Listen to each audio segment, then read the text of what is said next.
trata es de que nuestro pueblo sea especial, y eso lo sentimos todos dentro. En la alfarería de Salvatierra, por suerte, cada vez los salvaterraños y salvaterrañas le estamos dando más importancia, pero tenemos que darle importancia a nuestra feria, y queremos que los que estáis fuera viváis la Feria del Barro, como la conocemos popularmente, aunque tenga este nombre tan largo, Feria Ibérica de la Alfarería y el Barro.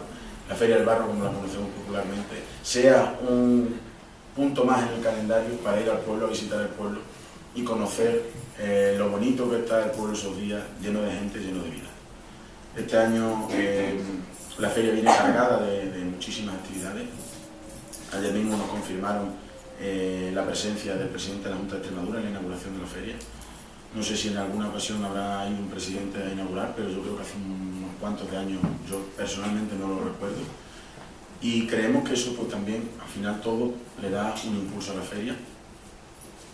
El premio que ha recibido Salvatierra, el proyecto Más Cerámica Menos Plástico, el premio de la provincia de Badajoz, también le dará un impulso, porque al final todo lo que sea promoción viene bien a nuestra feria.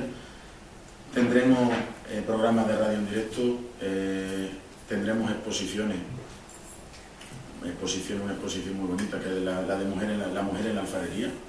Tendremos otra exposición que tenemos que cerrar ahí con José Luis, a ver cómo la cuadramos.